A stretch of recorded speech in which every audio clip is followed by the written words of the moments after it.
안녕하세요.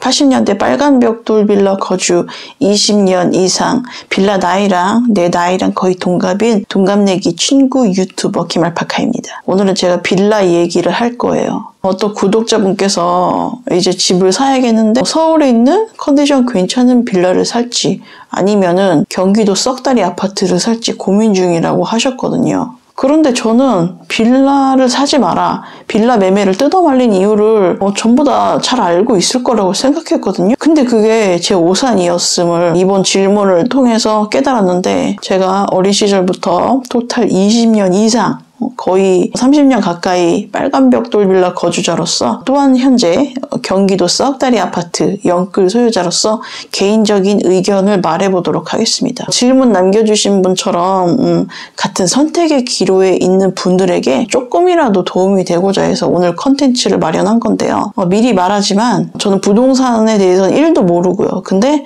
제가 노후 빌라에 대해서는 그 누구보다 잘 알고 있습니다. 그러니까 오늘 이빨을 털 자격이 되겠죠. 자, 이제 빌라를 왜 사지 말라는지 이유를 말씀드릴게요. 첫 번째로 가장 큰 이유는 들어올 땐 네 마음이었지만 나갈 때는 아니란다. 빌라는요, 집을 빼기가 힘들어요. 쉽게 안 팔립니다. 여기에는 아주 복잡한 그런 이유가 있는데 오늘 방송 내용을 끝까지 보시면은 납득이 갈 거예요. 일단 결론만 말하면은 빌라를 샀다가 내가 직장이나 애 학업 문제, 아니면은 돈을 모아가지고 이제는 빌라가 아닌 아파트로 갈아타야겠다, 상급지로 갈아타야겠다 해가지고 집을 내놓잖아요. 근데 집이 안 빠져요. 이미 갈아탈 아파트를 이제 계약하고 이제 잔금날은 째깍째깍 다가오는데 안 팔려요. 사람이 미친다고요. 최악의 경우에는 계약금을 날릴 수도 있습니다. 왜냐? 빌라는 사람들이 사려고 하진 않거든요. 근데 왜 안 사려고 해? 집이 안 빠지니까.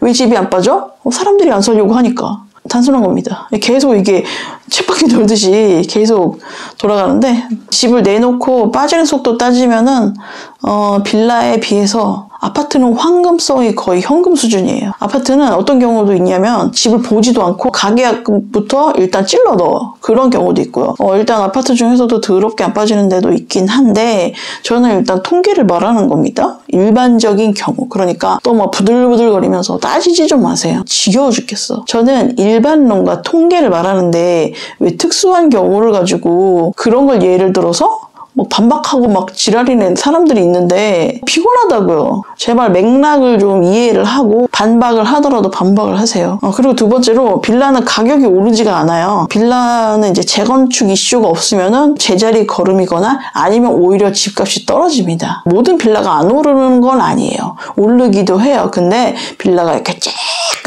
조금 오르면은 아파트는 비교가 안 되게 이렇게 막 겁나게 오르는 거 아시죠? 애초에 내가 썩다리 아파트 대신에 깔끔한 신축 빌라에 들어갔다고 쳐보세요. 옆에서 막 부모 형제가 뜯어말리고 친구, 막 친척이 막 다 뜯어말려도 요즘 신축 빌라는 엘리베이터도 있고 괜찮아, 구조 괜찮잖아 이지랄 하면서 지가 우겨서 들어갔다고 쳐요. 그 다음에 몇 년 정도 시간이 흐른 뒤에 내가 산 빌라는 안 올라요.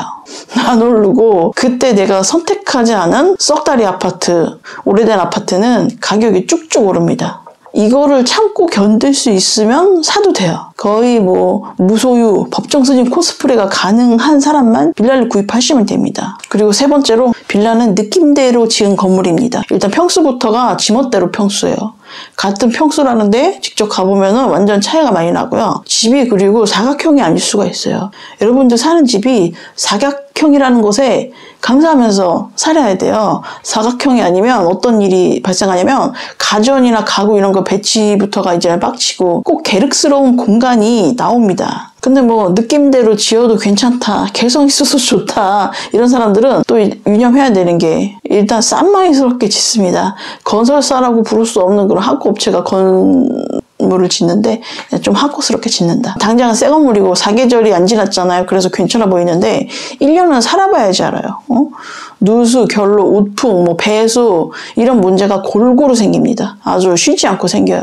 그러니까 건물 짓기를 완전 개 싼마이로 개같이 짓는 경우가 상당히 많아요. 제가 어렸을 때 신축 빌라 들어간 적이 있었는데 완전 개 날림으로 지었거든요. 벽지에 곰팡이가 엄청 폈어요.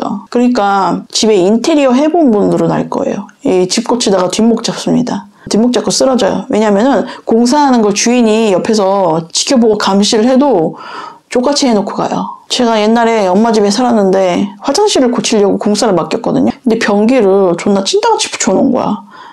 변기에서 막 이게 밑에 이게 허연 시멘트가 시루번처럼 떨어지더라고요. 그래가지고 다른 사람 불러가지고 다시 붙였어요. 그동안 변기를 못 쓰거든요. 완전히 붙을 동안. 그래가지고 제가 2주 동안 동사무소 화장실을 썼습니다. 진짜 이거는 몽키 스패너로 이렇게 뚝배기를 깨도 되는 부분이에요. 그러니까 개 허접으로 공사를 하는데 그 규모가 아주 크다라고 생각하시면 되고, 아파트도 물론 날림이 많죠. 날림으로 짓는 경우가 망망 있는데 빌라에 비해서는 이제 비빌 수준이 아니에요. 느낌 닿는 대로 지으니까요. 그리고 네 번째로 주차 공간이 부족합니다. 주차 공간이 부족하면 차를 안 사면 된다 이렇게 긍정 마인드로 갈 수도 있는데 요즘에는 차 한 대씩 다 있더라고요. 근데 빌라는 주차 공간이 부족해요. 옛날에 한 10년 전인가 규제를 풀어줬거든요. 주차장이 부족해도 빌라를 지을 수 있도록 법을 느슨하게 풀어줬던 적이 있을 겁니다. 그래서 그 결과 주차 때문에 이제 멱살 잡고 그러죠. 꼭 이제 번호 나왔잖아. 그래가지고 아침마다 뭐 48 빨아 차 빼세요 막 이지랄을 해야 돼요. 새벽부터. 5번째로는 빌라 시스템상 작은 땅에다가 뽑을 수 있을 만큼 돈을 뽑아야 되거든요. 그래서 뭐 담벼락이라든지 뭐 화단, 놀이터 이런 개념이 없어요. 있어도 엄청나게 작습니다. 그러면은 1층이나 반지하 사는 사람들은 그 창문 바로 앞에다가 거기가 주차장이에요. 내 창문을 열면 이제 차가 있습니다. 그래가지고 그 매연을 다 내가 마시게 되는 거예요. 제가 작년에 빌라 1층 살았을 때 여름에 창문을 열어놨거든요. 근데 어느 날 매연 냄새가 막 집안에 진동을 하는 거예요.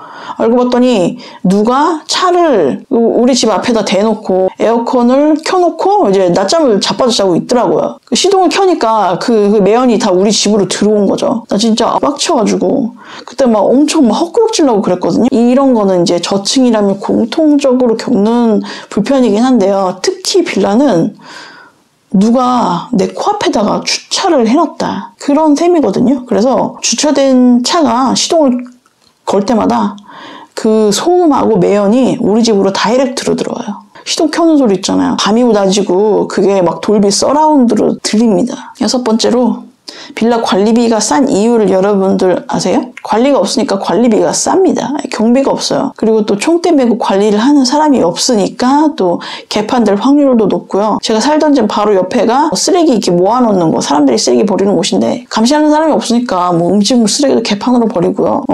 대형 폐기물 있잖아요. 그런 것도 딱지 안 붙이고 그냥 갖다 버리고 또 지나가는 인간들을 또 휙휙 던지고 버리고, 거기다가 문제는 제가 살다가 중간에 음식물 쓰레기 버리는 방식이 변경됐어요. 그러니까 뭐 지자체에서 이렇게 바꿨어요. 그러니까 어떻게 되냐면은 이렇게 조그만 바켓에다가 거기서 담아갖고 배출하도록 그렇게 바뀌었는데, 일단은 사이즈가 너무 작아요. 우리야 뭐 2명 사니까, 그리고 또 요리도 안 하니까 괜찮은데 식구가 많은 집은 여기에다가 넣으면 넘치죠 당연히. 통 사이즈가 동일해요. 그래가지고 그 통에 못 넣으니까 음식물 쓰레기 봉지 이렇게 이만한 거 채워가지고 길가에다 그냥 방치를 해요. 그러면 또 차가 또 주차를 하다가 그 봉지를 터뜨려요. 터뜨리니까 또 길고양이랑 쥐새끼가 거기서 파티를 한다. 그래서 막 썩은 데 진동하고 막 개판이 나는데, 그 와중에도 자기가 그 빌라 거주자면서 뻔히 입구에다가 그 검은 쓰레기 봉지에다 음식물 넣어가지고 버리는 인간도 있어요. 봤어요 제가. 거기다 버리고 집에 쓱 들어가고. 이거는 완전히 안방에다 똥 싸는 격 아닙니까?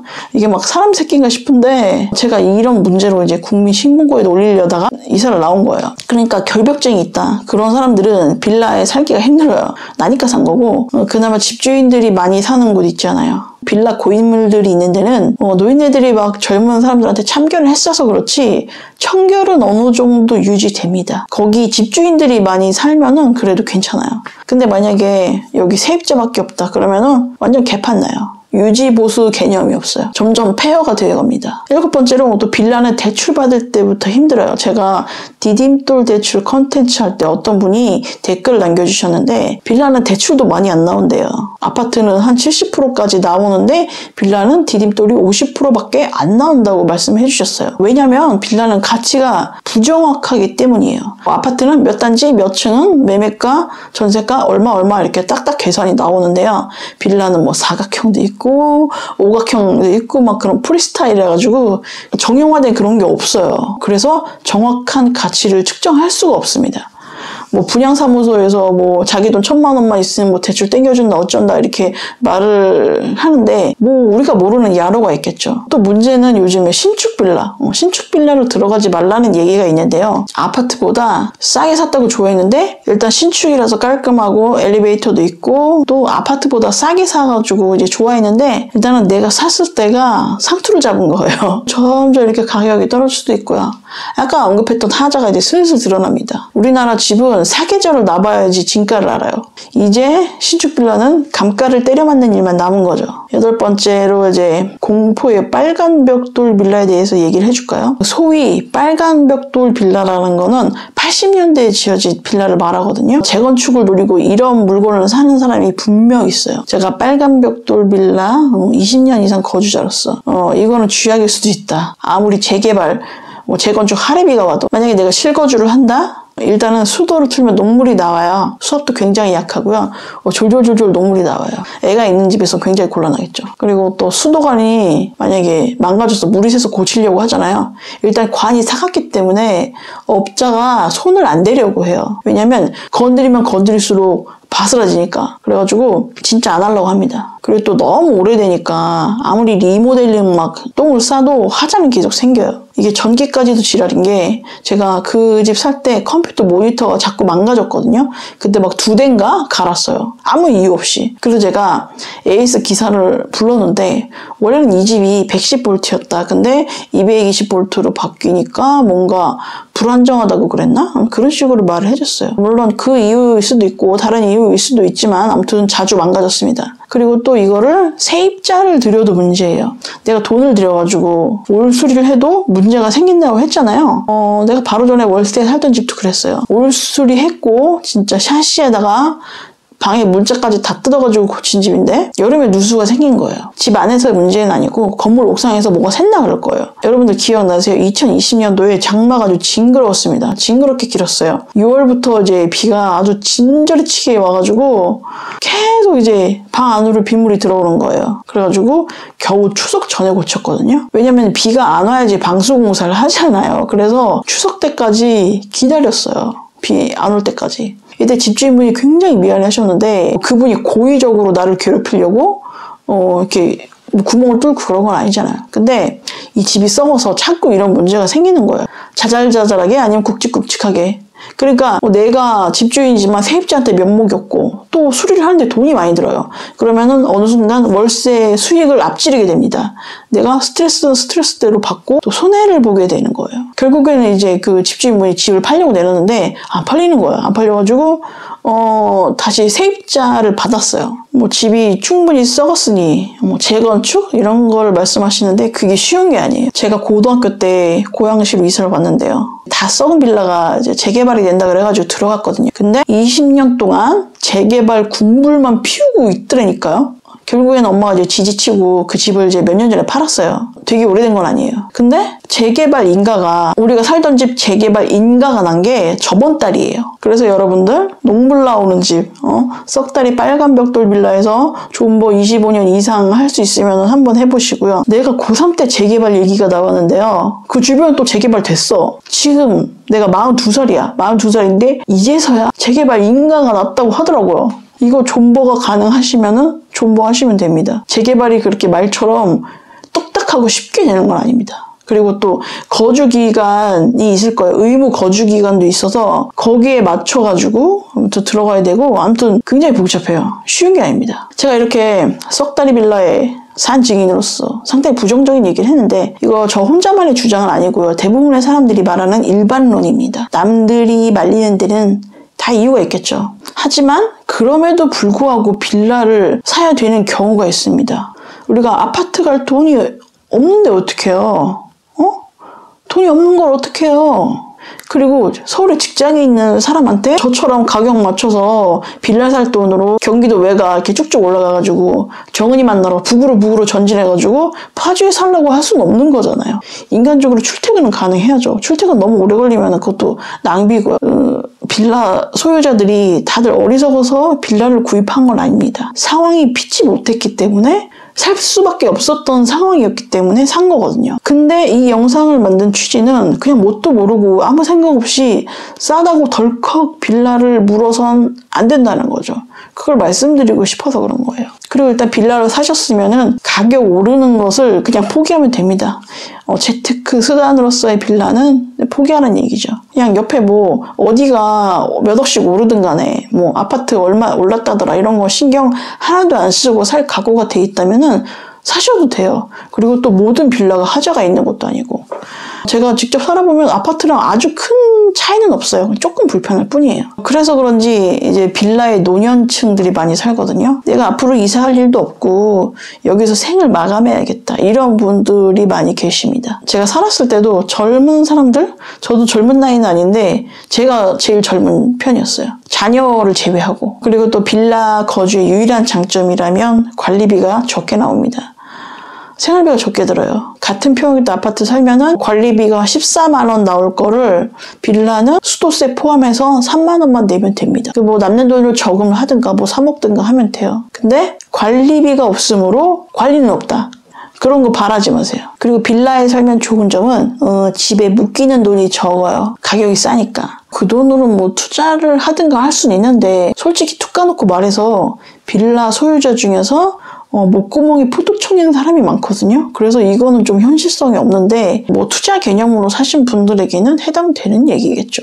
제 의견을 말하자면은 가급적 빌라는 월세나 전세로 거주하길 바라겠고 또 전세는 요즘에 신축 빌라 사기 같은 게 있다고 하더라고요. 내가 싼 줄 알았는데 3년 정도 지나니까 매매가보다 전세 보증금이 막 더 큰 경우도 있거든요. 그래서 잘 확인하시고 들어갔으면 좋겠고 전세랑 월세로 이제 살면서 생활비도 아끼고 그 다음에 돈 모아서 갈아타셨으면 좋겠습니다. 또 만약에 내가 빌라 소유자다 그러면은 내 집이고 이제 앞으로 이사갈 걱정 없다. 다 내 맘대로 뜯어고칠 수 있다. 그냥 행복하다. 이것만 생각했으면 좋겠어요. 원래 사람의 욕심이란 게 한도 끝도 없어요. 이 욕심이 나를 불행하게 합니다. 제가 최근에 작은 썩다리 아파트를 사고도 기분이 막 그렇게 좋지 않고 만족을 못한 이유가 있어요. 조금만 버스 타고 나가도 세상에 저렇게 막 크고 럭셔리하고 좋은 아파트가 널려 있는데 왜 나는 열심히 일한 것 같은데 저런 곳에서 못 살까?